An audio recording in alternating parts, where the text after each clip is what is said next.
Hi welcome to MVR logics. సంఖ్యా శ్రేణి number system నుండి వన్ ఆఫ్ ద క్వశ్చన్ మనం డిస్కస్ చేస్తున్నామండి. ఒక వరుస 5 సహజ సంఖ్యల సగటు 45 అయినా అందులో కనిష్ట సంఖ్య ఎంత అని ఇచ్చాడండి. సో ఇలాంటి క్వశ్చన్ ఎగ్జామ్ పాయింట్ ఆఫ్ వ్యూలో వస్తే ఏ విధంగా సాల్వ్ చేయాలో చూద్దాం. ఫస్ట్ ఆఫ్ ఆల్ మనకి 5 వరుస సహజ సంఖ్యలు రాద్దామండి. ఇక్కడ 1 2 3 4 5. సో మనకి ఇక్కడ 5 వరుస సంఖ్యలు రాసాము.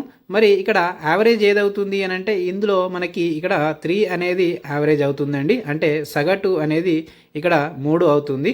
సో మనకి ఇక్కడ ఆల్రెడీ క్వశ్చన్లో సగటు ఎంత ఇచ్చాడు, మనకి 45 ఇచ్చాడు కదా. ఇక్కడ నేను 45 రాశానండి.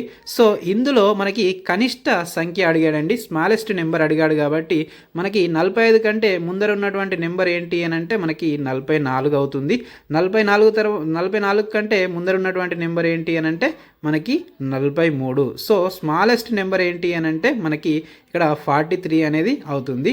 Option B is the right answer. ఒకవేళ హైయెస్ట్ నెంబర్ అడిగితే మనకి ఇక్కడ సహజ సంఖ్యలలో అడుగుతున్నాడు కాబట్టి మనం ఇక్కడ జాగ్రత్తగా అబ్జర్వ్ చేయాలి. ఇక్కడ 45 తర్వాత ఏమొస్తుంది అని అంటే 46, తర్వాత వచ్చేటువంటి నెంబర్ 47.